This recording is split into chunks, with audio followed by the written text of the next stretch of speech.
Hello मित्रों, नमा संस्कृताय। मैं आराधना मिश्रा अपने यूट्यूब चैनल संस्कृत आराधना से सभी मित्रों का स्वागत करती हूँ। तो चलिए देखते हैं मित्र, आज महाकवि भारवी का जीवन परिचय, जो कि इनके एकमात्र ग्रंथ रचना है किरातार्जुनीयम। उनके आधार पर आज महाकवि भारव का जीवन परिचय देखते हैं। उसके बाद किरातार्जुनीयम का सारांश देखेंगे, फिर उनसे जुड़े सारे श्लोकों को पढ़ेंगे एक साथ मिलकर। तो चलिए देखते हैं आज भारव का जीवन परिचय। तो शुरू करते हैं मित्र, और उम्मीद करते हैं, आपसे आशा रखते हैं कि आप लोग बिना कहे मेरे चैनल को सब्सक्राइब जरूर करेंगे और वीडियो को लाइक करेंगे। जो भी हो आप कमेंट में कर सकते हैं हमें, तो उसके लिए भी आप बताएंगे कि कैसे प्रश्न है कैसे नहीं है, तो सब उसका हम ध्यान में रख के बनाएंगे। और भी मैं अच्छे अच्छे प्रश्न बनाने की कोशिश कर रही हूँ, जाकि ताकि वीडियो के माध्यम से आप सभी मित्रों तक पहुंचा सकूं। तो चलिए आज पहला देखते हैं भारत का जीवन परिचय। अब तो इसको देखते हैं, शुरू करते हैं मित्रों। भारत का प्रामाणिक जीवन वृत्त कहीं भी नहीं प्राप्त होता। उनके विषय में कुछ किंवदंतियां प्रचलित हैं, जिनके आधार पर उनके विषय में कुछ कहा जा सकता है, परंतु उन किंवदंतियों की भी प्रामाणिकता संदिग्ध ही है। अतः अनुमान के आधार पर कहा जाता है कि दंडी द्वारा लिखित अवंति सुंदरी कथा के अनुसार भारव दंडी के प्रापितामह थे और पुलकेशियन द्वितीय के अनुज विष्णुवर्धन 615 ईस्वी के लगभग के सभा पंडित थे। भारव के जन्म स्थान एवं माता पिता के नाम के विषय में भी कोई प्रामाणिक जानकारी नहीं प्राप्त होती।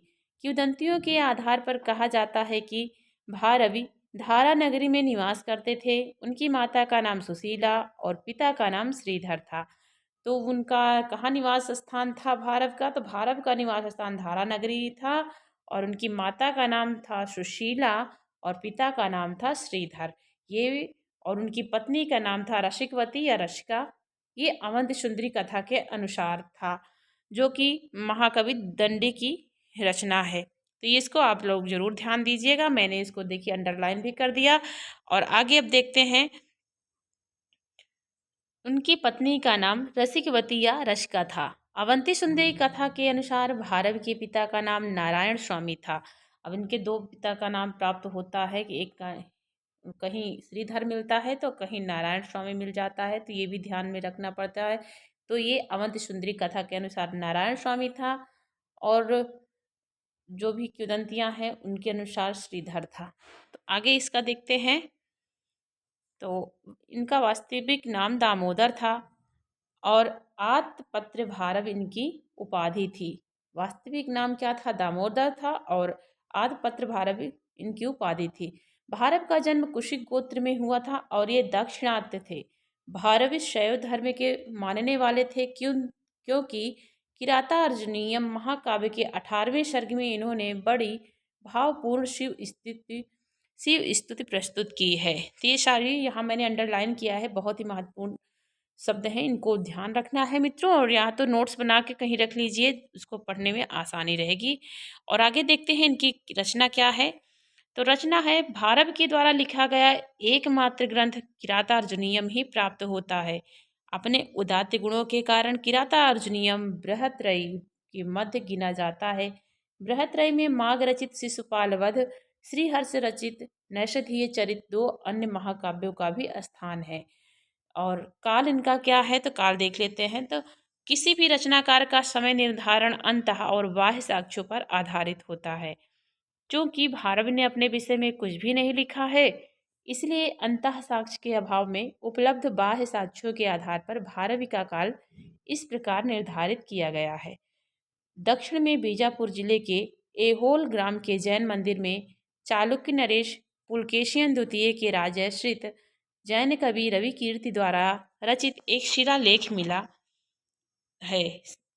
इसमें प्रशस्ति के रचयिता रवि कीर्ति ने अपने को भारवी व कालिदास के समकक्ष कवि कहा है।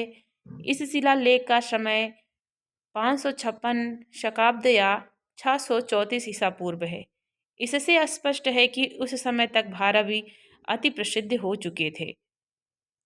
इस आधार पर भारवी का समय 6ठी शताब्दी के उत्तरार्ध में कहा जा सकता है। तो भारव का समय अगर पूछ लेते हैं किस उस समय का है तो समय है छठी शताब्दी के उत्तरार्ध में कहा जा सकता है। विष्णुवर्धन पुलकेशिन द्वितीय का अनुज था और भारत की विष्णुवर्धन से मित्रता थी। आगे देखते हैं, एक शुक्ति भी है इसमें। सा मेधावी कवि विद्वान भारवि प्रभो गिरियाम अनुसाध्या करोन मैत्री नरेंद्र विष्णुवर्धने। आगे और देख लेते हैं। विष्णुवर्धन ने 615 ईस्वी में चालुक्य वंश की स्थापना की थी और भारवी को अपना सभा पंडित बनाया था। इस प्रकार भारवी का रचना काल 615 ईस्वी के लगभग माना गया है। नेक्स्ट है, दंडी रचित अवंत सुंदरी कथा के अनुसार पल्लव नरेश सिंह विष्णु ने भारव की काव्य प्रतिभा से प्रभावित होकर उन्हें राजाश्रय प्रदान किया था। सिंह विष्णु का रचनाकार 575 से 600 ईस्वी के मध्य था। इस आधार पर भारत का समय छठी शताब्दी का उत्तरार्ध या 7वीं शताब्दी का पूर्वार्ध माना जाना चाहिए। तो ये भी बहुत ही महत्वपूर्ण है। छठी शताब्दी का उत्तरार्ध या 7वीं शताब्दी का पूर्वार्ध माना जाना चाहिए। आगे देखते हैं।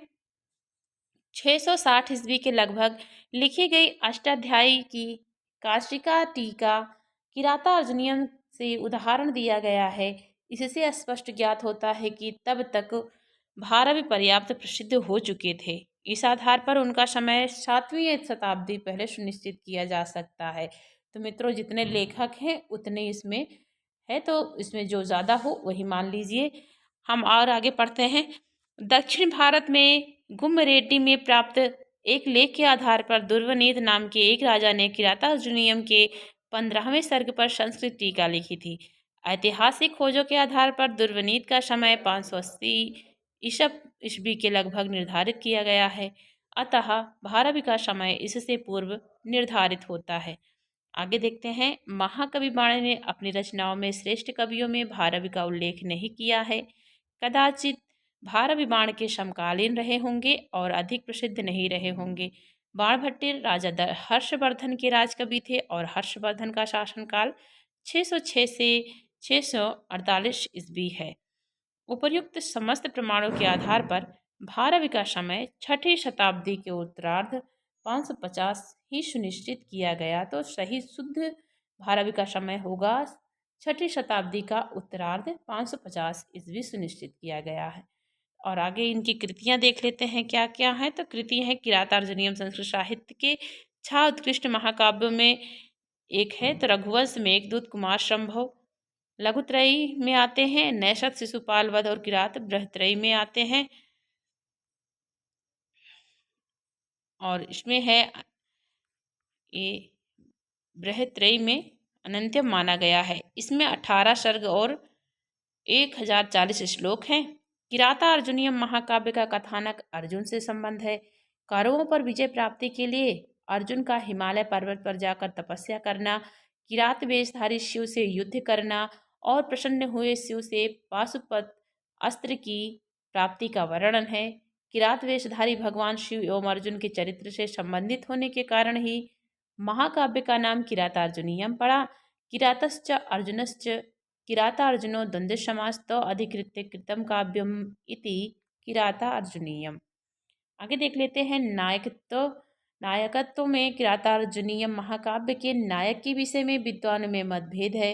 कुछ विद्वान महाकाव्य का नायक युधिष्ठिर को मानते हैं, क्योंकि प्रारंभ में वही वनेचा द्रौपदी तथा अपने भाइयों से वार्तालाप करते हैं।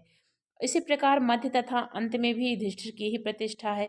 अर्जुन स्वयं युधिष्ठिर की इच्छा पूर्ति को ही अपना परम कर्तव्य मानकर भगवान शिव से युद्ध में उनकी विजय के लिए प्रार्थना करते हैं।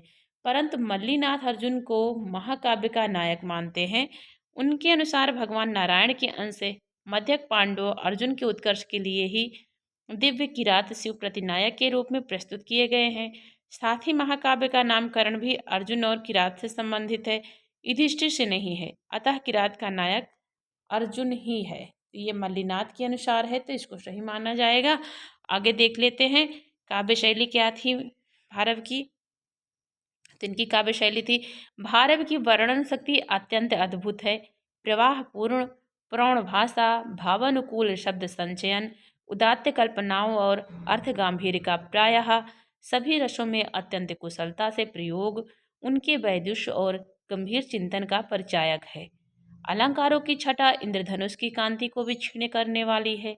रीत शैली के जन्मदाता भारव की ग्रंथ का आरंभ श्री शब्द से और सर्गांत श्लोकों में लक्ष्मी शब्द का प्रयोग उनकी अपनी विशेषता है। भारव ने विविध छंदों में प्रकृति के मनोरम चित्रण में अपनी दक्षता प्रदर्शित की है। उनके काव्य सौंदर्य को नारखेल फल सम्मितम कहा गया है। नारकेल फल सम्मितम कहा गया है, जो नारियल के सदृश बाहर से कठोर और अंदर से मधुर व सरस है। वेद दर्शन पुराण नीति राजनीति ज्योतिष आदि से संबंध वर्णनों में उनका आगाध पांडित्य परिलक्षित होता है। इनके काव्य में अर्थ गौरव भरा पड़ा है। अर्थ गौरव का तात्पर्य है अल्प शब्दों में विपुल अर्थ को बताना। भारवे अर्थ गौरवम भारवेरियु भारवेहे प्रकृत मधुरा भारव गिरहा आदि सूक्तियाँ कवि का गरिमामय स्थान सुनिश्चित कराती हैं। तो ये बहुत ही बड़ी बात है कि इनकी सूक्ति है भारवे अर्थ गौरवम है और भारवेरियु भारवे है प्रकृत मधुरा भारव गिरहा। ये आदि सूक्तियाँ भी बहुत ही महत्वपूर्ण है जो कि एग्जाम में पूछी ही जाती हैं। मित्रों, आज मैंने महाकवि भारव का जीवन परिचय संबंधित वीडियो अपलोड किया करने जा रही हूँ, तो आप लोग इसको ज़रूर देखिए, चैनल को सब्सक्राइब जरूर कीजिए। इसके आगे मैं किराता अर्जुनीयम के सारांश और उनसे श्लोकों का वाचन करूँगी, आप लोग ज़रूर देखिए। तो नमः संस्कृताय मित्रों, पढ़ते रहिए, देखते रहिए।